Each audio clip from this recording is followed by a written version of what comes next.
Et la parole est à monsieur Olivier Falorni pour le groupe Libertés et Territoires.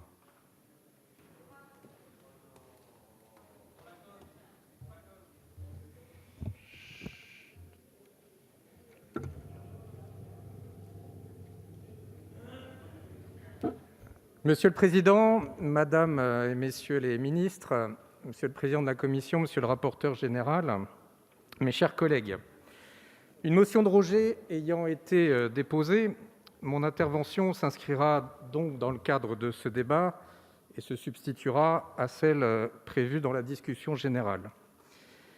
Elle ira donc au-delà d'une simple explication de vote et visera à exprimer une position sur ce projet de loi. La position que j'exprimerai ici, à cette tribune, sera au moins celle d'une composante de notre groupe Libertés et Territoires, celle des radicaux de gauche, ce centre-gauche profondément laïque et républicain, dont le combat historique pour les valeurs de la République n'est plus à démontrer, et qui est l'héritier des grands fondateurs radicaux de la Troisième République. C'est tout à l'honneur de notre groupe de respecter et de permettre la diversité et la pluralité de nos points de vue sur votre texte. Ce projet de loi a commencé par un symbole. En choisissant le 9 décembre pour sa présentation au Conseil des ministres, le gouvernement nous disait sa volonté de s'inscrire dans la lignée de la loi de séparation des Églises et de l'État de 1905. La référence était manifeste. Elle n'est d'ailleurs pas pour me déplaire, bien au contraire.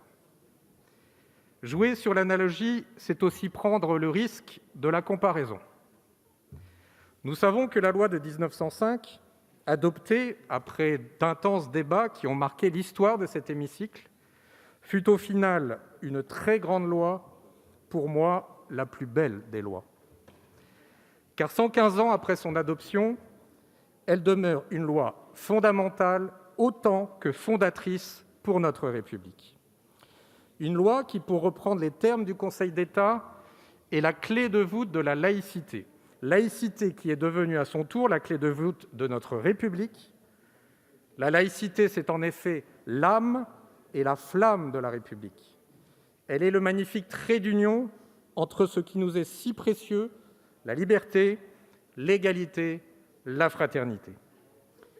La liberté, car la laïcité, c'est la construction de l'autonomie, de la personnalité et de l'esprit critique, tout particulièrement à l'école, grâce à l'apprentissage des matières et disciplines scolaires.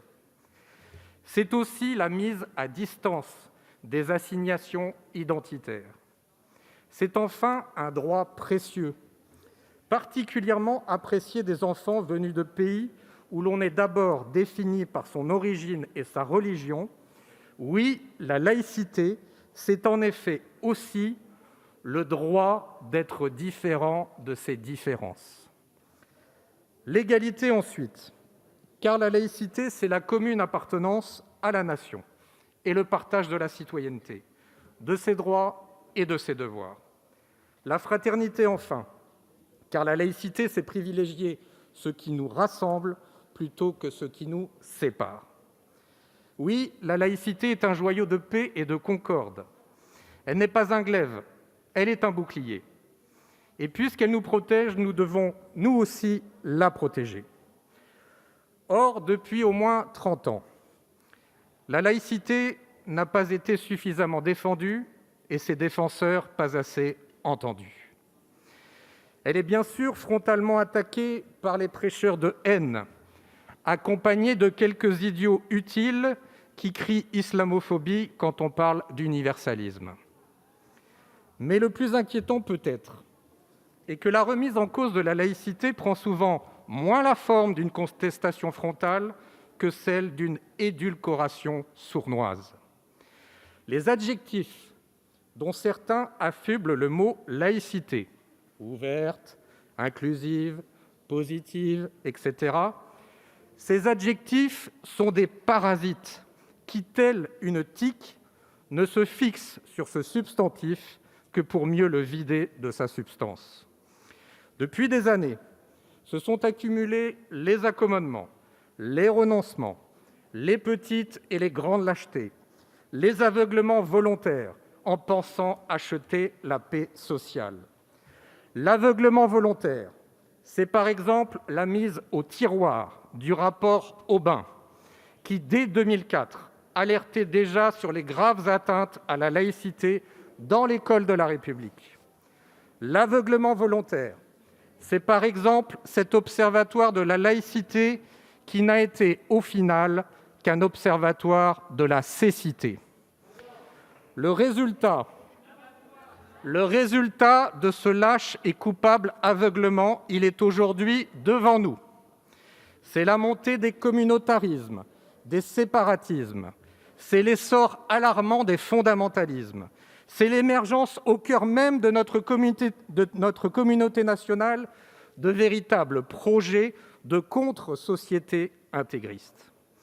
Il est plus que temps de reconquérir le terrain perdu par la République depuis des années. Il est plus que temps de reconstruire ce que nos abandons collectifs ont abîmé, ont fissuré, ont fracturé. Il est plus que temps d'affirmer haut et fort ce qu'est le projet républicain et de mobiliser nos concitoyens autour des piliers qui le fondent afin de lutter contre la tentation du repli et du rejet. Dès lors, le titre même de ce projet de loi m'inspire un regret. Dans son intitulé, ce texte vise en effet à conforter le respect des principes de la République. J'aurais préféré que cette loi ait pour objectif de conforter l'adhésion aux principes de la République, l'adhésion contribuant en grande partie au respect. Je suis tout sauf angéliste, et il est absolument nécessaire de renforcer notre arsenal juridique pour assurer effectivement le respect de nos principes. Mais le combat républicain ne doit pas reposer que sur la sanction, il doit tout autant miser sur la conviction. Car au-delà de nos textes souvent très techniques, c'est d'abord par le souffle de notre mobilisation, de notre ambition, de notre conviction républicaine que nous balayerons les idéologies porteuses de haine et d'exclusion. Ce texte comporte des dispositions importantes. En matière de service public, l'inscription dans la loi du principe de neutralité des organismes privés chargés de l'exécution d'un service public, tout comme la création d'un référé accéléré pour les actes des collectivités qui contreviendraient au principe de neutralité, constituent des avancées réelles. Concernant les associations, la création d'un contrat d'engagement républicain avec l'État et la facilitation des possibilités de dissolution administrative des associations portant gravement atteinte à l'ordre public ou à des libertés et droits fondamentaux s'avèrent nécessaires. En matière de dignité humaine, le renforcement de l'interdiction de la polygamie et des certificats de virginité permettront, je l'espère, de lutter contre des comportements communautaristes, contraires aux lois de la République et dont les femmes sont les principales victimes.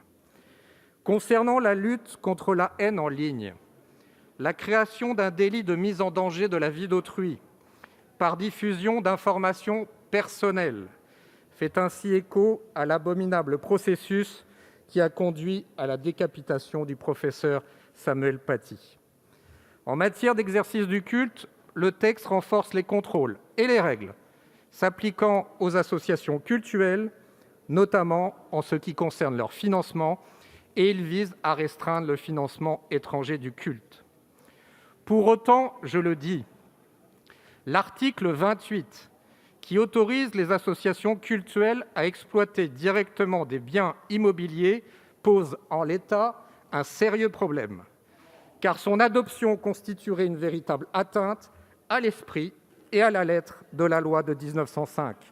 L'État n'a pas à financer directement ou indirectement le fonctionnement d'une association cultuelle en l'autorisant à pratiquer une activité commerciale non soumise à l'impôt. Cela conduirait à terme à l'instauration d'une pratique concordataire contraire au principe de laïcité. Il est d'ailleurs regrettable que ce texte de loi n'aborde pas la nécessaire extension de la loi de 1905 à la totalité du territoire métropolitain et ultramarins. Des amendements que nous avons déposés y pourvoiront. Le concordat d'Alsace-Moselle, qui maintient le financement public des cultes avec l'argent des contribuables de toute la France et qui oblige les familles athées à demander une dérogation pour dispenser leurs enfants de cours de religion, tout cela est d'un autre temps et constitue une frontière dans le principe d'unité et d'indivisibilité de notre République. Dès lors qu'il est question de nos principes républicains, le sujet de l'éducation est évidemment fondamental. L'article 21 propose de rendre la scolarisation obligatoire de 3 à 16 ans et, de ce fait, de n'autoriser l'instruction en famille qu'à titre dérogatoire.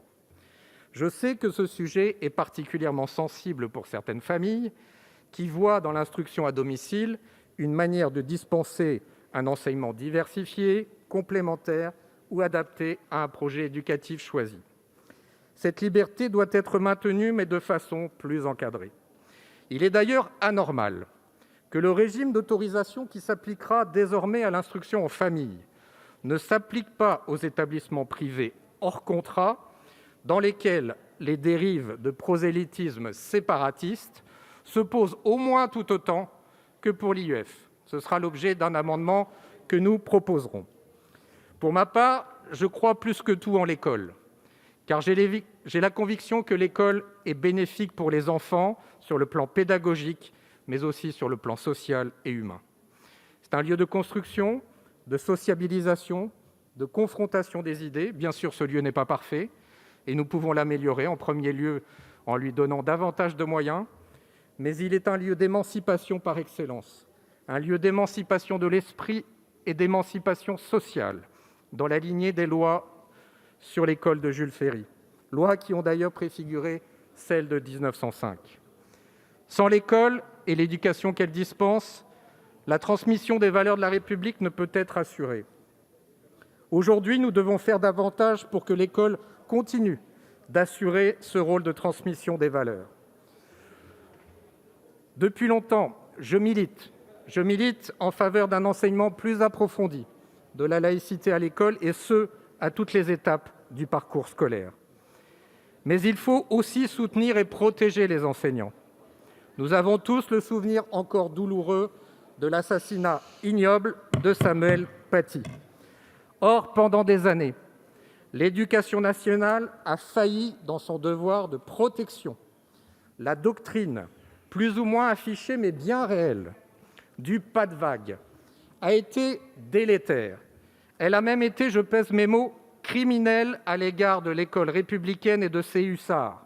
Je salue à ce sujet l'adoption d'un nouvel article en commission qui crée un délit d'entrave à la fonction d'enseignant. Mes chers collègues, comme je l'ai dit en préambule, n'oublions jamais que le respect des principes républicains passe également par l'adhésion à ceux-ci, et notamment pour une partie de notre jeunesse en perte de repères et à qui nous n'avons pas su parler clairement. Le combat pour la laïcité nécessite certes de l'autorité, mais aussi de la conviction et de la pédagogie pour donner un sens, un horizon, une espérance. Elle exige aussi de traduire dans les faits l'objectif de la promesse républicaine. Il ne peut y avoir de république laïque forte sans une république sociale, juste et efficace. C'est le grand manque de votre texte. Vous me répondrez que cela n'en est pas l'objet. Mais nous devons absolument mener, dans ce pays, le combat pour l'égalité des chances et contre les ségrégations sociales et territoriales. Georges Clemenceau disait « Il faut savoir ce que l'on veut. Quand on le sait, il faut avoir le courage de le dire. Quand on le dit, il faut avoir le courage de le faire. » Alors ce que nous voulons, c'est que Marianne redresse la tête, abandonnée par tant de renoncements et de lâcheté. Cela suppose d'avoir le courage de combattre cette idéologie totalitaire qu'est l'islamisme et dont les musulmans sont les principales victimes dans le monde. Cela suppose d'avoir le courage de lutter contre le séparatisme, mais aussi contre l'entrisme. L'entrisme de ces ennemis de la République, prêcheurs de haine et promoteurs d'une contre-société basée sur le rejet total de notre Déclaration des droits de l'homme et du citoyen et de tous nos principes fondamentaux. Cela suppose d'avoir le courage de défendre, comme le disait Victor Hugo, cette idée, ce principe, ce droit, cette incarnation même du progrès que représente la République.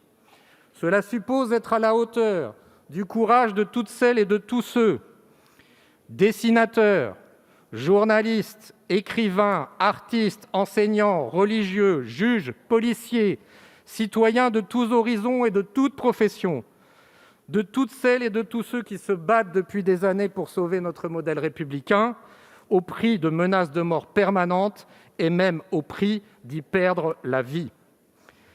Ce projet de loi mérite mieux qu'un rejet. Notre groupe ne votera donc pas cette motion. Un rejet aujourd'hui serait un repli. Pire, une retraite. Or, il est temps de battre le rappel, monsieur Mélenchon, et pas de battre retraite. Alors oui, ayons du courage, encore du courage, toujours du courage, et la République sera relevée. Merci. Merci, cher collègue.